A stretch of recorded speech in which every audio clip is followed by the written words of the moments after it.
tá fazendo o que foi programado para ele. Não. Mas se criou uma religião. Isso se tornou um movimento religioso, tá? Que eu chamo da Igreja da Tecnologia. Ah, é? Uau! O próprio Elon Musk falou que tem medo da inteligência artificial que o pessoal tá fazendo e vai tomar cuidado. Aí ele falou que ele tem que criar uma interface cérebro-máquina para nos defender dessa ameaça. Essa ameaça da inteligência artificial. Quer dizer, o cara não sabe nada nem de um nem de outro, né? Porque um não tem nada a ver com o outro. Um não é uma vacina contra o outro, né? Todo mundo sabe que a gente tem que se proteger disso com naves com pulso eletromagnético. Foi isso que eu vi na Matrix, em vários filmes. Exatamente. Você solta o pulso eletromagnético e as máquinas elas tombam na hora. Esse é um belo filme. Morfeu. Não é? Os primeiros 3 são sensacionais. Esse último agora... Esse último eu não vi. Não Fiquei vejo. com medo de me decepcionar. Não vejo. Porque as memórias dos primeiros 3 são muito boas, né? Mas essa ideia que a gente tem de... Tudo bem, não dá para replicar o cérebro, mas...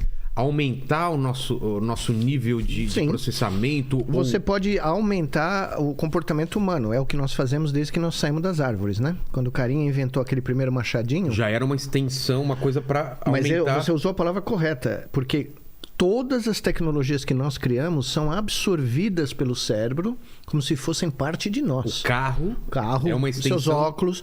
Tanto que a gente chega, quem dirige muito, você chega a sentir o espaço que ele ocupa. Sem dúvida, e não é à toa que as pessoas se matam no trânsito quando um carro dá uma batidinha, porque... Parece que foi nele. Parece que foi uma invasão do domínio do seu senso de ser. Eu sempre cito isso nas minhas entrevistas aqui no Brasil e fora. Aliás, eu tenho uma história muito boa do Santos Dumont. Eu preciso contar essa porque eu nunca contei no Brasil, essa é muito boa. Eu sempre cito que o Santos Dumont, num dos livros dele, o momento decisivo, ele fala que o momento decisivo dele, primeiro no Dirigível menos, mas mais no 14 bis e no Demoiselle. Só pega um pouquinho para vocês aí e devolve aí. Não leva embora. Não muito. Pega uns 3. Tem pouca coisa. Né? Mas então, o Santos Dumont fala que o momento decisivo foi quando ele sentiu que o avião era parte dele. Porque como não tinha botão, não tinha, né, o que a gente tem hoje, ele... Era um esforço físico quase, né? Ele amarrava com corda de nylon de piano japonês, né, de seda japonesa e corda de nylon de piano, pedaços do terno dele no cockpit. Sei. E quando ele mexia o ombro, ele alterava... a asa, o equilíbrio do avião, porque ele usava o corpo para... Né? Então, ele descreve, em termos leigos, a assimilação do avião como extensão do corpo dele. Exato. Tá? Isso vale para relógio? Não, eu dei uma palestra em Nova York uma vez, onde eu encontrei com o Ron Dennis, né, que era da McLaren. Eu terminei a palestra e ele veio falar comigo, porque eu falei na palestra que os corredores de Fórmula 1, os caras que são bons... Chega num nível de integração.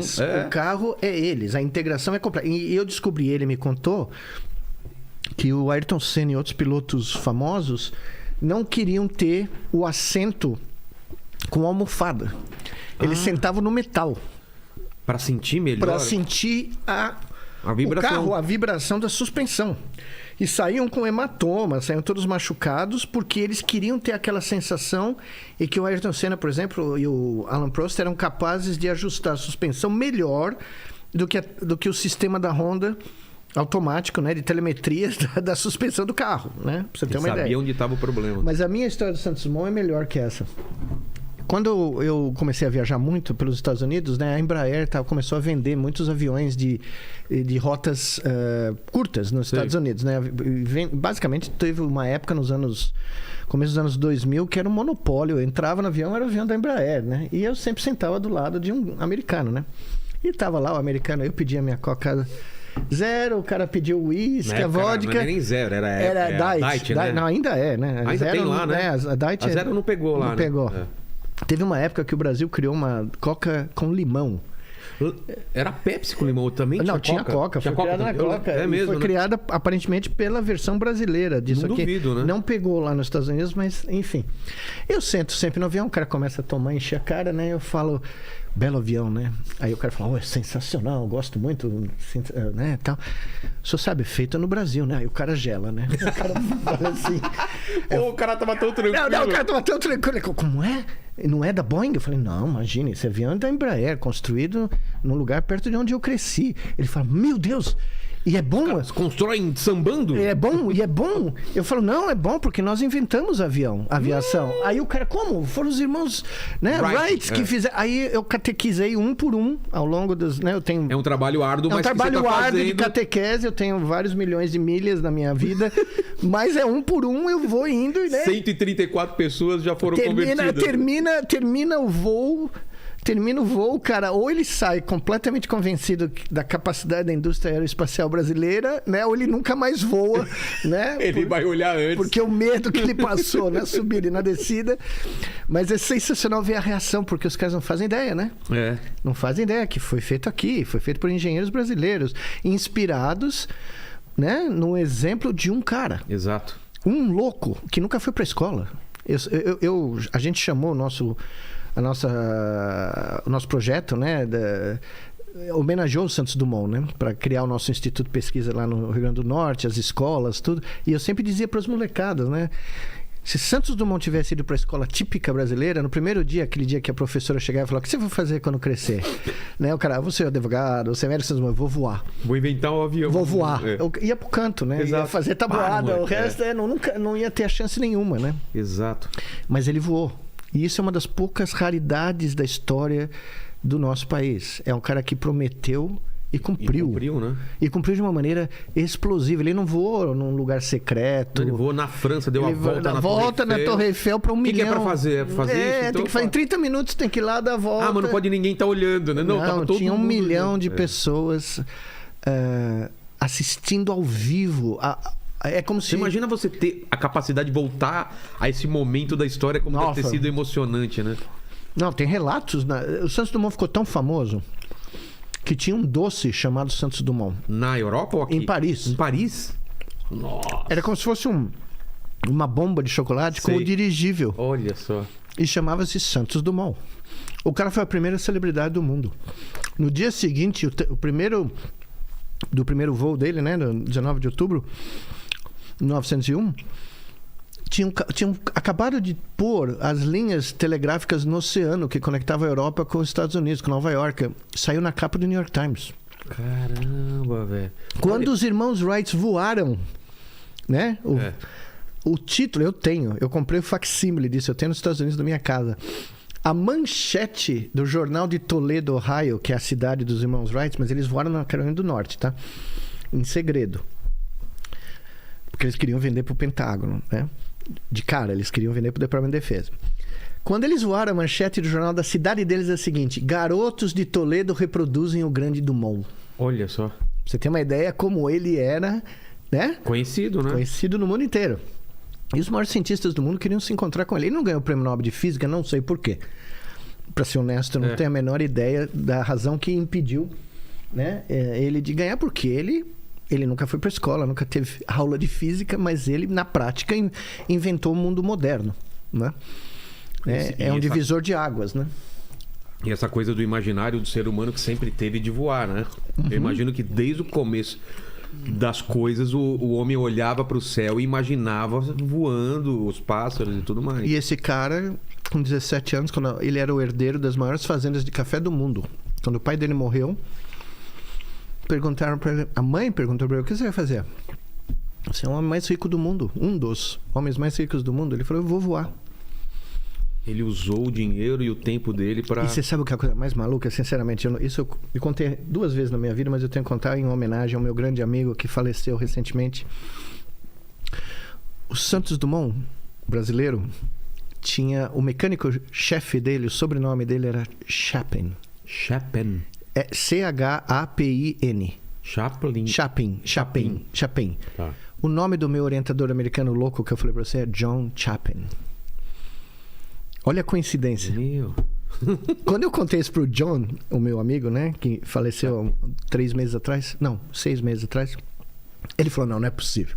É uma família só Ah, é? Nós somos então da Escócia que mudamos para a França no século sei lá quando, e a parte da família ficou na França e parte veio para os Estados Unidos. Nós nunca achamos o vínculo familiar. Ele procurou que nem um maluco, mas eu achei uma das coisas mais sensacionais, né? Tinha um mecânico Chapin trabalhando com um brasileiro, que é o maior de todos, né? Exato. É o maior cientista da nossa história de longe. E nunca teve doutorado, nunca fez pós-doutorado, nunca foi para a universidade, nunca foi para a escola. Ele estudou no mundo, né? E pagou com a grana dele, né? Não tinha cartão de crédito, mas era o Golden Dumont, né? Porque chegaram para ele e falaram, não, mas é muito caro comprar o gás, comprar né, tudo, a infraestrutura. Ele falou, não tem importância, a gente monta um aeródromo no Bois de Boulogne. Ele montou o dele. Ele foi lá e montou o dele, né? Então Mas, Miguel, a gente falou de inteligência artificial. Aquela história que teve de duas inteligências artificiais conversando e elas criaram, veio esse papo de que elas criaram uma identidade própria, e daqui a pouco uma era nazista, a outra era não sei o quê. O que foi isso? Simplesmente duas programações que foram... Sim. Eles foram programados para aprender alguma coisa, para... Eu não sei os detalhes, mas... Porque isso assustou muita gente, né? Não. Tanto é que a própria Google demitiu... Isso é outro exemplo, mas um dos engenheiros recentemente que começou a falar barbaridades lá. Que o programa de software dele era consciente, que ele... Aí você vai ver o perfil do cara, né? O cara acredita que ele é um sacerdote da igreja, da tecnologia. Coisas assim, tá. Né? Consciência também é um termo que eu queria depois... Consciência. Bom, esse é talvez o maior mistério do universo para os seres humanos, né? Então... Tem teorias... Consciência, ela... É uma propriedade emergente do cérebro, isso a gente sabe. Mas como ela emerge, esse é o segredo da... E quando ela deixa a gente, né? Você sabe que é uma discussão muito interessante que eu tive várias vezes na minha vida, que sempre me intrigou.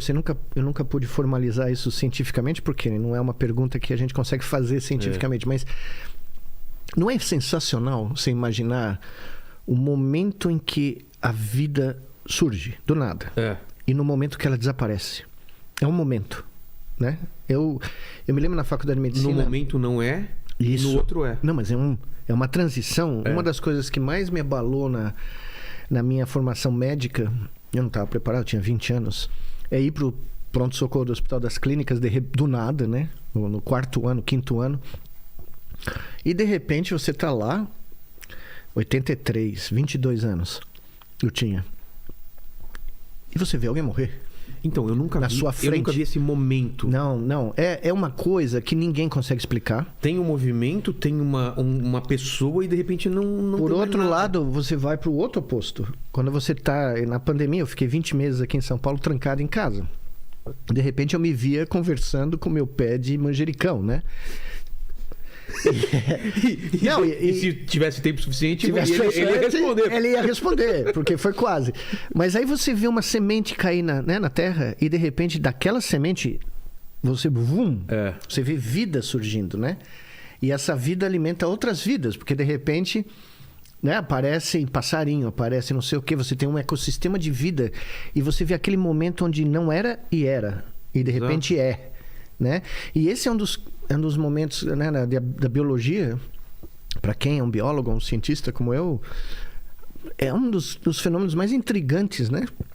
Porque é muito difícil de você até formular a pergunta, mas é um dos mistérios mais fascinantes, né? Porque tem uma informação contida na semente. Tá tudo lá. Tá tudo lá. E de repente você vê né, um troço, uma árvore gigantesca, exato, né? Então, por isso que eu digo, a ciência, ela é muito mal transmitida nos processos, nos sistemas educacionais, né? Quando nós começamos a ensinar as nossas crianças no Nordeste, não com aula teórica, não com fórmula na lousa, mas fazendo, porque era tudo prático, era tudo mãos, hands-on, né? Construindo o aparato para medir, construindo o experimento, realizando o experimento. Por exemplo, Eu sempre uso esse exemplo porque ele é categórico, para mim é emblemático, né? A gente aprende o teorema de Pitágoras decorando o diabo né? O quadrado dos catetos, a soma igual ao quadrado da hipotenusa.